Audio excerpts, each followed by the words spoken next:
इंग्रजीतल्या date या शब्दाचा मराठीतला अर्थ कर्ज. आपण कर्ज काढलं तर ते फेडण्याची जबाबदारी म्हणजेच लायबिलिटी आली.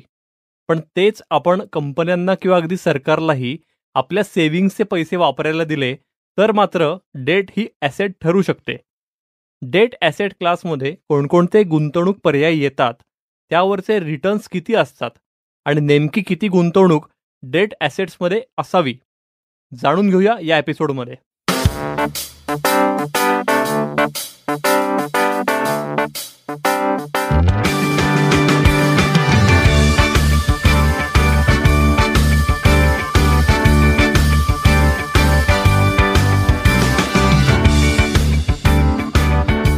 फंडा म्युच्युअल फंडाचा या आमच्या पॉडकास्टमध्ये सगळ्या गुंतवणूक सजग श्रोत्यांचं अगदी मनापासून स्वागत. क्रिसेंट या पुण्यातल्या आघाडीच्या म्युच्युअल फंड डिस्ट्रीब्युटर फर्मचे संचालक भूषण वाणी हे आपल्यासोबत आहेत. हॅलो भूषण. हॅलो निरंजन. खूप छान वाटतंय. आज आपण डेट ॲसेट क्लासबद्दल बोलणार आहोत. डेट ॲसेट क्लास हा इन्व्हेस्टरच्या पोर्टफोलिओत अत्यंत महत्त्वाची भूमिका बजावतो आणि त्याबद्दल आपण आजच्या आपल्या या एपिसोडमध्ये फंडा म्युच्युअल फंडाचा या एपिसोडमध्ये त्याच्याबद्दल चर्चा करत आहोत. नाईस. येस. आणि मी पण खरंच खूप उत्सुक आहे. फक्त मुलाखतकार म्हणून नाही तर मी स्वतःही एक गुंतवणूकदार आहे आणि मलाही खूप क्युरिओसिटी आहे डेट ॲसेट क्लासबद्दल जाणून घ्यायची. नक्कीच निरंजन, तुमच्या सगळ्या शंकांचं निरसन हे आपल्या ह्या पॉडकास्टमध्ये नक्की होणार आहे. येस. सो पहिला प्रश्न की डेट ॲसेट क्लासमध्ये नेमक्या कोणकोणत्या गुंतवणूक पर्यायांचा समावेश होतो? निरंजन, डेट ॲसेट क्लासमध्ये कुठल्या कुठल्या गुंतवणूक पर्यायांचा आपल्याला प्रामुख्याने वापर करता येईल किंवा कुठले कुठले प्रकार इन्व्हेस्टमेंटचे त्याच्यात आहेत हे जाणून घेण्यापूर्वी डेट हा ॲसेट क्लास काय आहे आणि ह्याचे फायदे हे आपल्या पोर्टफोलिओमध्ये कसे असू शकतात हे समजून घेणं देखील तितकंच गरजेचं आहे असं मला वाटतं.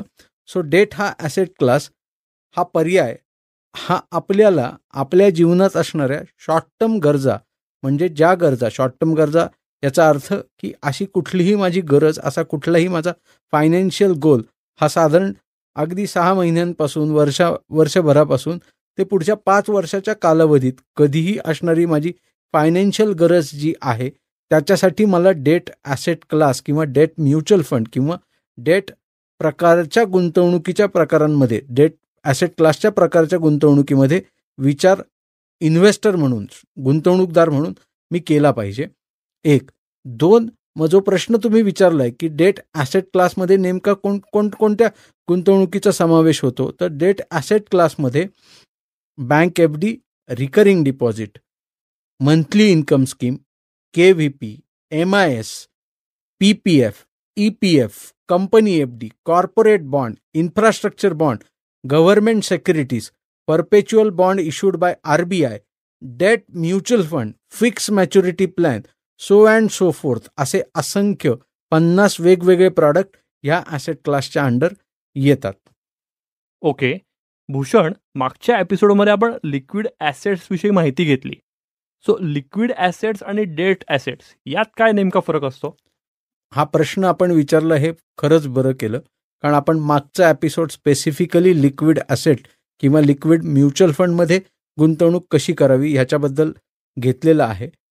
तर खरोखरीच लिक्विड ॲसेट आणि डेट ॲसेट ह्यातला काही फरक आहे का? तर लिक्विड ॲसेट क्लास ही संकल्पना किंवा हा ॲसेट क्लास किंबहुना हा ॲसेटच डेट प्रकारचा एक भाग आहे. हे दोन वेगळे ॲसेट क्लास नाही आहेत. हे दोन्ही ॲसेट क्लास एकच आहेत. किंबहुना liquid asset, liquid mutual fund हे डेट ॲसेट क्लासच्या अंडरच आपल्याला घेता येतील किंवा आपल्याला त्याचा विचार करता येईल. पण त्या दोन संकल्पना आपण वेगळ्या का करून सांगतोय? कारण आपल्याला इमर्जन्सीचा कॉर्पस किती असला पाहिजे ही एक वेगळी संकल्पना किंवा ही वेगळी गरज किंवा हा एक वेगळा फायनान्शियल गोल आपला असणार आहे. म्हणून आपण लिक्विड ॲसेट क्लास वेगळा समजून लोकांना सांगितलात. सो श्रोत्यांनी त्याचा नक्की फायदा घ्यावा. आणि आज आपण डेट ॲसेट क्लास जो बघतोय तो वेगळा बघतोय. त्या ॲसेट क्लासचं महत्त्व आपण समजून घेतोय आणि त्या ॲसेट क्लासमध्ये आपल्याला नक्की किती पैसे गुंतवले पाहिजेत, त्याचे आपल्याला कसे फायदे होणार आहेत ह्याच्याबद्दल आपण माहिती जाणून घेणार आहोत. सो समराईज करायला की डेट आणि लिक्विड या दोन्ही संकल्पना वेगळ्या नाहीत किंबहुना लिक्विड ॲसेट किंवा लिक्विड ॲसेट क्लास हा डेट ॲसेट क्लासच्याच अंडर मोडतो. ओके. आता सांगा मला की गव्हर्नमेंट बॉन्ड्स ज्यांना कर्ज रोखे असं म्हणतात, तर हे काय असतं नेमकं, याविषयी सांगाल थोडं? सो निरंजन, कर्ज रोखे, गव्हर्नमेंट बॉन्ड्स म्हणजे आता आपल्याकडे सेंट्रल गव्हर्नमेंट आहे, स्टेट गव्हर्नमेंट आहेत, गव्हर्नमेंटच्या ट्रेजरीज आहेत.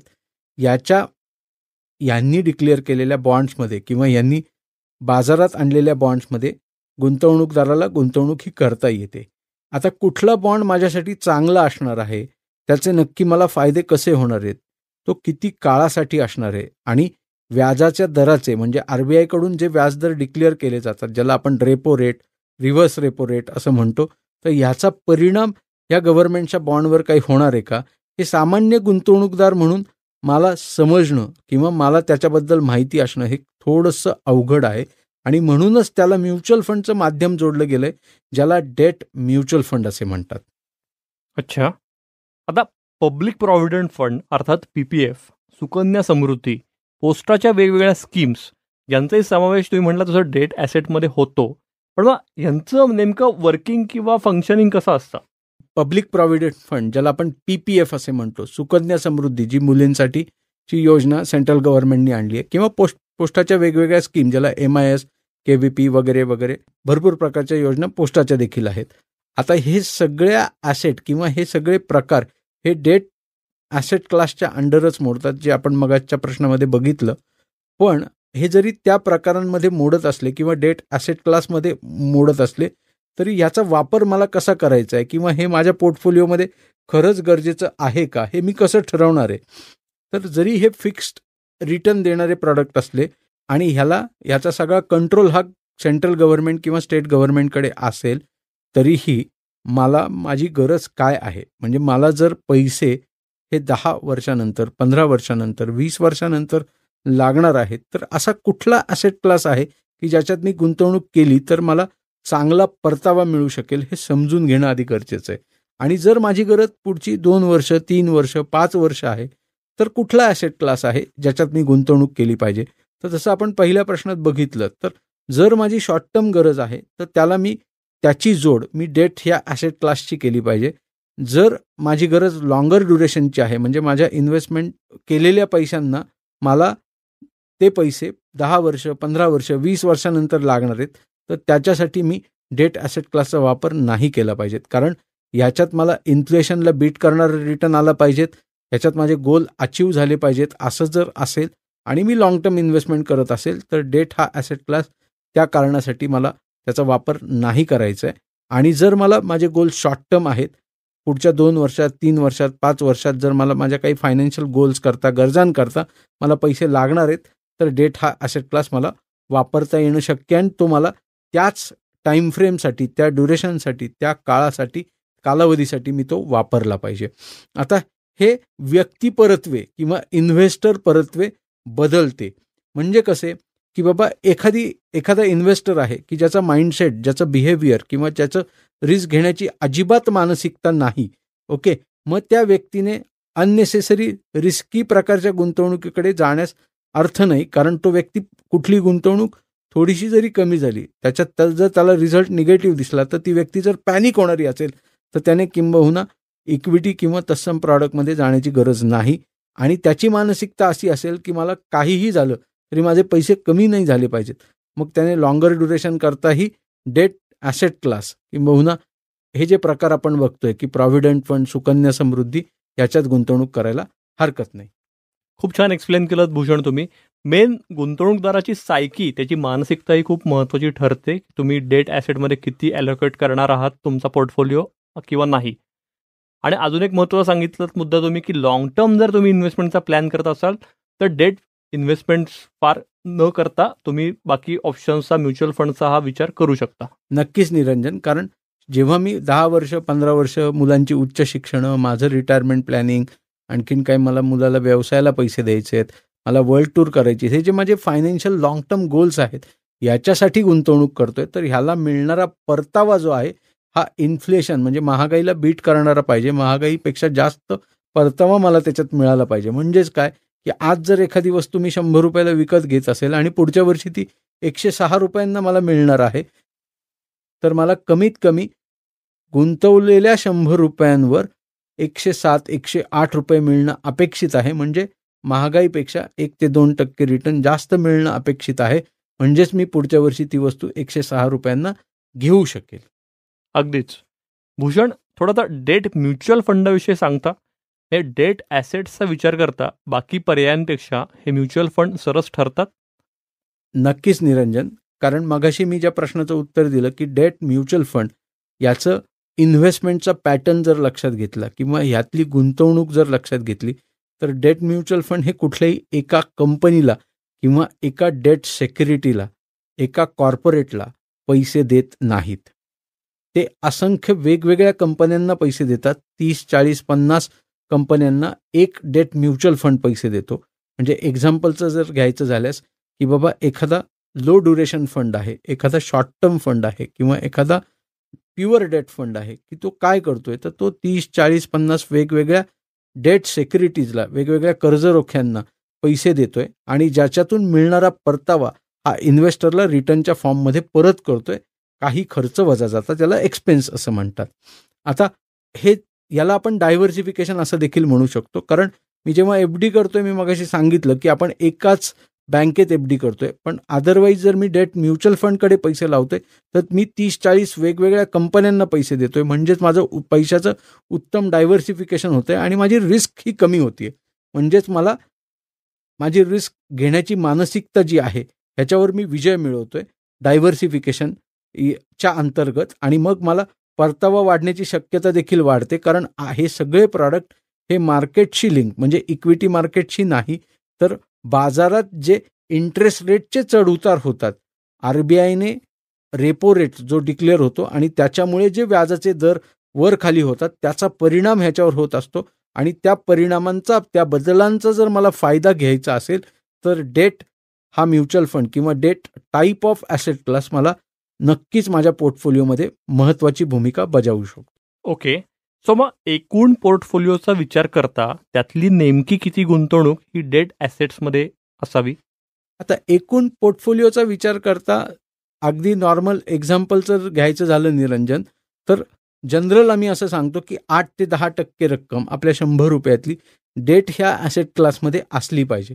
आता 8 ते 10% हा आकडा आला कुठून? तर एक गुंतवणूकदार आहे ज्याला 100 रुपये गुंतवायचे आहेत आणि त्याच्या शॉर्ट टर्मच्या गरजा अशा काही आहेत, financial short term goals, 2-3 financial short term goals आहेत ज्याच्यासाठी त्याला पैसे लागणार आहेत. तो त्याचा ब्रेकअप मांडून त्याला किती कॉस्ट लागणार आहे, काय लागणार आहे हे समजून घेऊन मग त्याची मांडणी केल्यानंतर लक्षात असं येतं की 100 रुपयातले साधारण त्याने जर 10 रुपये तिथे लावलेत तर त्याचे ते फायनान्शियल गोल्स हे फुलफिल होणार आहेत आणि मग त्याला त्याचे त्या गरजेचे पैसे त्या वेळी मिळणार आहेत आणि बाजाराच्या परताव्याचा किंबहुना इक्विटी मार्केटचा त्याच्यावर कुठलाही परिणाम होत नसल्यामुळे त्याचे पैसे त्याला योग्य वेळी, योग्य प्रमाणात आणि योग्य रिटर्नच्या आधारे मिळणार आहेत. हे डेट म्युच्युअल फंडांचं खरं फलित आहे. 1. 2. डेट म्युच्युअल फंड ह्याच्यात प्रकार जर आपण समजून घ्यायचे झालेत तर जसं मी पहिल्या प्रश्नात उत्तर दिलं की लिक्विड हा पण एक डेटचाच प्रकार आहे. म्हणजे लिक्विड म्युच्युअल फंड ऑर त्याला सबस्टिट्यूट ओव्हरनाईट म्युच्युअल फंड, त्याच्यानंतर शॉर्ट टर्म डेट फंड, मग long term debt fund, low duration fund, gilt fund, असे वेगवेगळे प्रकार हे डेट म्युच्युअल फंड किंवा डेट ह्या ॲसेट क्लासच्या अंडर मोडतात आणि आपण त्याचा योग्य पद्धतीने फायदा हा नक्की घेऊ शकतो.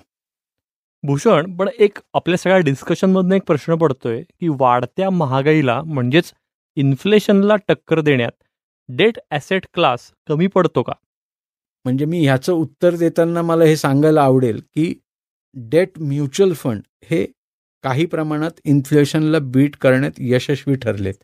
फक्त आपल्याला त्या डेट म्युच्युअल फंडांची माहिती आपल्या फायनान्शियल कन्सल्टंटकडून, योग्य गुंतवणूक सल्लागाराकडून जर आपण व्यवस्थित घेतली आणि त्याचा जर योग्य पद्धतीने वापर आपल्या पोर्टफोलिओसाठी करायचं ठरवलं तर कदाचित डेट म्युच्युअल फंड देखील महागाईला किंवा इन्फ्लेशनला टक्कर देण्यात यशस्वी ठरतील. कायमच डेट ॲसेट क्लास किंवा डेट म्युच्युअल फंड किंवा कर्ज रोखे हे इन्फ्लेशनला बीट करतीलच असं नाही. आपल्याला ते समजून घेऊन, ती टाईम फ्रेम समजून घेऊन, त्यावेळेसचं इंटरेस्ट रेटचं ड्युरेशन काय आहे, इंटरेस्ट रेट कशा पद्धतीने वरखाली होत आहेत हे समजून घेऊन जर आपण ह्या ॲसेट क्लासमध्ये आलो, त्या पद्धतीने गुंतवणूक केली, तर आपण इन्फ्लेशनला देखील डेट इन्व्हेस्टमेंटच्या माध्यमातून टक्कर ही देऊ शकतो आणि आपल्याला तिथे योग्य परतावा मिळू शकतो. तुम्ही गुंतवणूक सल्लागाराचं महत्त्व या उत्तरात सांगितलं. सो आम्हालाही तेच जाणून घ्यायचं आहे की क्रिसेंटतर्फे कुठल्याही इन्व्हेस्टरचा पोर्टफोलिओ डिझाईन करताना डेट ॲसेट्सचं प्रमाण हे नेमकं कसं ठरवलं जातं? जसं आपण लिक्विड म्युच्युअल फंड किंवा लिक्विड ॲसेट क्लाससाठी पॉडकास्ट करताना बघितलं की 2 प्रकारचे गुंतवणूकदार आहेत. एक नोकरदार वर्ग आहे आणि एक व्यावसायिक गुंतवणूकदार आहे, म्हणजे ज्याचा व्यवसाय आहे. तर नोकरदार वर्ग जो आहे, जो सर्व्हिस करतोय, तर त्याच्या शॉर्ट टर्मच्या गरजा काय आहेत हे समजून घेऊन मग त्याला पुढच्या 2 वर्षात, 3 वर्षात, 5 वर्षात काय पैसे लागू शकतात, कारण प्रत्येक गरज ही सांगूनच येईल असं कायम होत नाही. अशा काही गरजा येऊ शकतात की ज्या न सांगता देखील येणार आहेत. अनफॉर्सिन इव्हेंट आयुष्यात असू शकतात. पण मग अनफॉर्सिन इव्हेंट आणि फॉर्सिन इव्हेंट दोन्ही गोष्टी समजून घेऊन एक नोकरदार व्यक्तीने डेट ह्या ॲसेट क्लासमध्ये किती गुंतवणूक केली पाहिजे, किंबहुना त्याच्या गरजेला ती गुंतवणूक का गरजेची आहे आणि त्याचा परिणाम त्याच्या पोर्टफोलिओवर कसा होणार आहे, त्या शॉर्ट टर्म गरजा तो त्या कशा अचीव्ह करू शकतो, योग्य परतावा त्याला कसा मिळू शकतो, याची मांडणी करून हे समजून सांगून मग ती गुंतवणूक घेतली जाते. हे झालं नोकरदार वर्गाचं. व्यावसायिकाचा विचार केला तर व्यावसायिकाला कॅश फ्लो हा कायमच लागत असतो. कधीही कुठल्याही व्यावसायिकाला विचारलं तर त्याला पैसे हे कायम कमीच पडत असतात. भांडवल हे त्याला रेग्युलर बेसिसवर लागत असतं. सो मग त्याचं लिक्विड मॅनेजमेंट किंवा त्याचं डेट मॅनेजमेंट हे कसं असलं पाहिजे.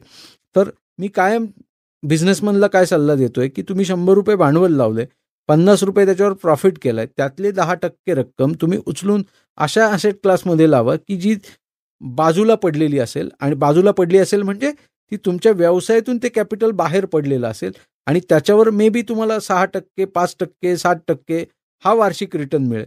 पण ते पैसे लिक्विड फॉर्ममध्ये किंवा डेट फॉर्ममध्ये, डेट ॲसेट क्लासमध्ये बाजूला असतील आणि मग ते तुमच्या व्यावसायिक गरजेपोटी, म्हणजे जेव्हा कदाचित तुम्हाला मोठी व्यावसायिक उडी घ्यायची असेल, मोठा व्यवसाय ॲक्वायर करायचा असेल, तुम्हाला काही चांगली ऑपॉर्च्युनिटी, संधी साधायची असेल, तर त्यावेळी हा पैसा नक्की तुम्हाला वापरता येऊ शकतो. खूप छान एक्सप्लेन केलं भूषण तुम्ही.